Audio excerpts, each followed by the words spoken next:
Bonjour à tous, c'est un plaisir d'échanger avec vous sur ce type de sujet. Voilà, enfin, juste un petit mot, je me place plutôt en tant que praticien, donc voilà, ce que je vous ai présenté là, enfin, ce que je vous ai préparé, c'est plutôt basé sur du vécu, sur l'expérience. Bon, il y a un petit peu de théorie peut-être au début, mais c'est vraiment plutôt du pratique, et je compte beaucoup aussi sur l'échange après, parce que on peut toujours, enfin, j'entends bien apprendre aussi de ce que vous aurez pu vivre et de vos questions et de vos retours. Voilà. Donc, ce que je faisais donc d'abord, c'était se mettre un peu dans le contexte d'abord. D'accord. Donc, on va parler un petit peu de quelles sont les caractéristiques du lean, parler un peu de changement, de culture d'entreprise, pour après aller vers finalement donc, la position d'une maîtrise dans l'entreprise, position stratégique ou non, voilà, pour finalement se plonger et faire la combinaison des deux éléments. Qu'est-ce qu'on attend d'une maîtrise dans l'entreprise dans le cadre d'une démarche linéaire. Alors bien sûr, là je suis sur un slide bien comme il faut, bien chargé, bien dans le standard. Donc voilà, j'ai d'abord commencé par quelques critères clés qui pour moi caractérisent une démarche ligne. Et bien sûr, forcément, en toile de fond, on va imaginer nos chefs d'équipe, notre maîtrise dans ce cadre-là. Donc bien sûr, en démarche ligne, bien sûr, d'abord c'est centré sur la VA. On pourra se poser la question pour notre maîtrise d'être capable de voir ou pas cette fameuse VA. Réduire les cibles, bien sûr. Orienter client. Bon, ça encore, on est dans les classiques. Par contre, troisième point, une démarche ligne forcément nous amène à vouloir développer une vision et une approche globale.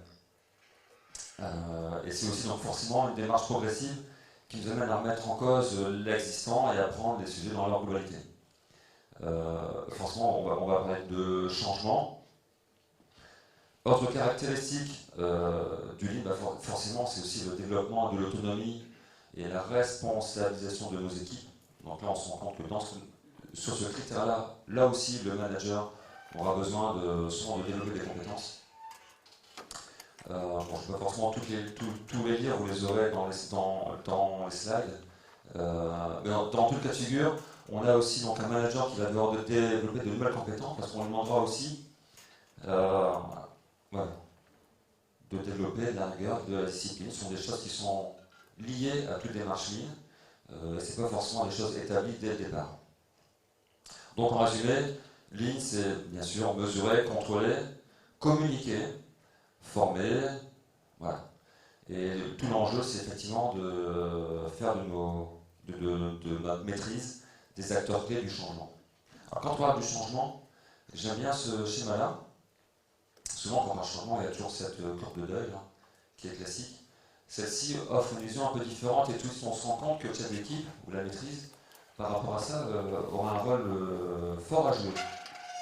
Donc voilà, si pense pour le changement, une première partie sur tout c'est communication et une seconde sur la partie action, agir.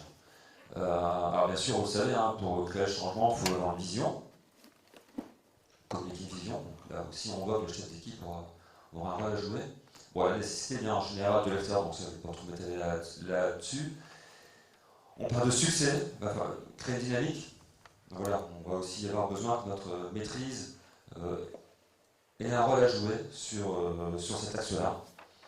Et puis agir. Agir, on voit capacité, structure, capacité, et effectivement, on va demander à nos chefs d'équipe des pratiques différentes, des pratiques nouvelles. Ça ne vient pas tout seul, il faut souvent apprendre, pratiquer, faire ensemble. Et les structures, alors là on est sur un schéma classique, on est plutôt là sur l'approche systémique. Quand on parle de structure, on parle de structure homme, technique et organisation. C'est aussi ce qu'on prend au saisie dans les formations. Et effectivement, le lean impacte nos structures.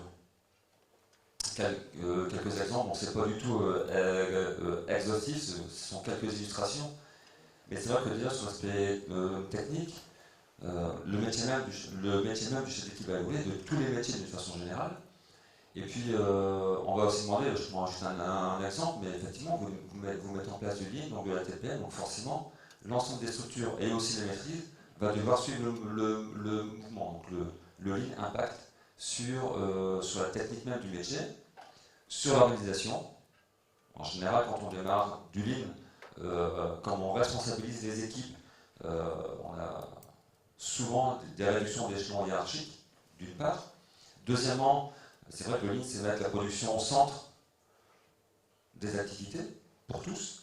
Donc là où la production était un des éléments, aujourd'hui, mon chef d'équipe va se retrouver au cœur de l'activité. Pas facile à vivre.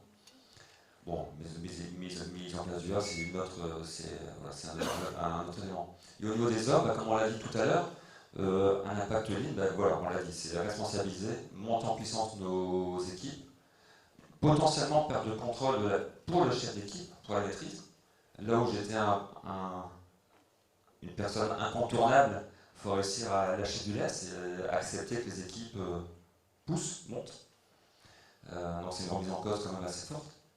Et puis aussi avec le Lean, potentiellement mise sous tension des équipes, quand on dit qu'on réduit les stocks, forcément là où j'avais une couverture qui permettait de réagir tranquillement à un aléa, demain c'est plus la même musique. Donc voilà, réellement, potentiellement une mise sous tension des équipes. Voilà, donc là on était dans les introductions. Et le dernier point, on parle culture le titre de la conférence, c'est la mise en place d'une démarche Lean, entre parenthèses pérenne. On comprend pérenne, qui dure dans le temps. Qui dit durer dans le temps, dit forcément impacter la culture de l'entreprise. Et ça, c'est un schéma que j'aime bien, parce que on l'utilise beaucoup dans notre entreprise. C'est un schéma classique dans tout ce qui est approche culturelle. Il y a la partie visible, donc c'est un iceberg, pour ceux qui... Voilà, c'est un iceberg, la partie visible, la partie invisible. Et si on dit développement culturel, si on veut que la culture se développe, ça doit forcément dire pour un chef d'équipe, ou pour l'encadrement en général, et pour l'ensemble des employés, réussir à développer une base d'iceberg de plus en plus forte sur ces notions du Lean. Et pour développer cette base d'iceberg qui en fait fait référence à l'implicite, donc à nos valeurs, à nos croyances, à notre façon de penser, d'interpréter, de comprendre, de décider, forcément la maîtrise là aussi un rôle à jouer. Ça va, je ne sais pas trop. On est toujours ensemble? Ouais.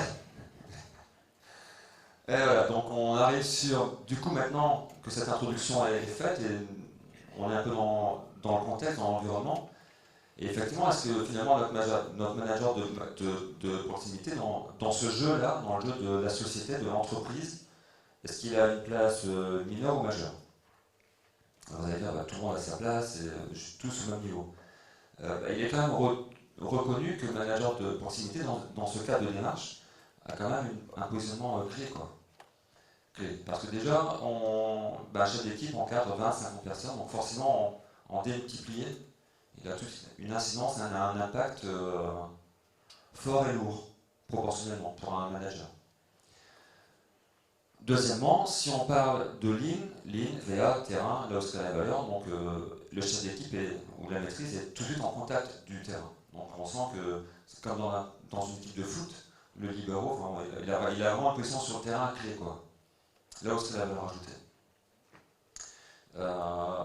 Troisième point, c'est vrai que dans une société, souvent les cadres bougent de poste.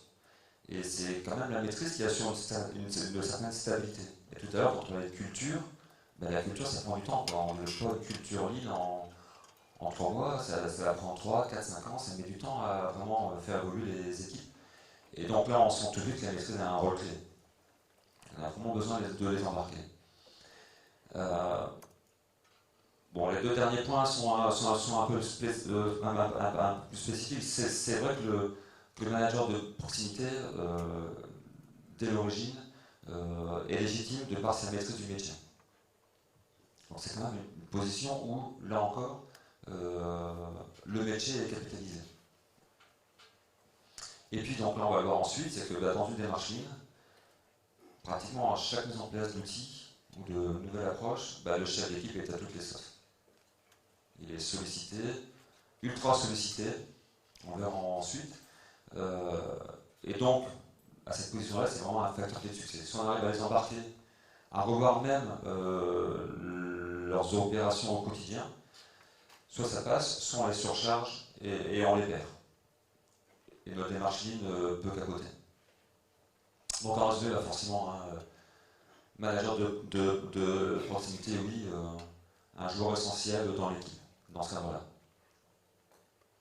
Donc du coup, une fois qu'on a peint un petit peu ces différents sujets, finalement, alors on va le faire dans le deux sens, pour dire quel rôle et quelle posture doit avoir le manager ou le chef d'équipe dans le cadre de cette démarche-là. Bah, finalement, qu'est-ce qu'on attend de lui? Point de départ, qu'est-ce qu'on attend de lui? Et donc là, voilà, bah, j'ai dressé trois axes. Qu'est-ce qu'on attend de lui? Qu'est-ce que la direction attend de lui? Qu'est-ce que ses équipes attendent de lui? Qu'est-ce que ses pairs attendent de lui? Voilà. Donc la direction va attendre du manager de proximité, d'abord qu'il soit capable de relayer les messages de la direction. On l'a vu, le changement, c'est avoir une vision, il y a une nécessité, il y a une vision, donc il y a un cap nouveau qui doit être pris. Et forcément, la direction a un besoin incontournable que le manager de proximité soit en capacité et en facilité de pouvoir relayer ces messages-là. D'autre part, comme la direction comprend que le lean, c'est aussi réduire les variabilités, on va demander au chef d'équipe, mais comment ça se fait que ton processus a tant de variabilité? Pourquoi hier ça a marché? Pourquoi aujourd'hui ça ne marche pas? Et voilà, donc on va demander forcément aux structures opérationnelles de fiabiliser. Et donc de comprendre en fait les causes racines de toutes ces perturbations. Bien sûr, la direction va demander aussi aux managers de proximité de développer la compétence des propres équipes et de développer leur propre autonomie, d'animer l'amélioration, on va le voir juste après, globalement donner du sens aussi au changement auprès des équipes. Voilà, donc là, dans les grandes lignes, ce que la direction pourrait demander à un manager de proximité dans ce cadre-là. Les équipes, je vais le faire en dernier, je vais plutôt prendre les fonctions support, comme on a dit que maintenant la production était au centre des activités.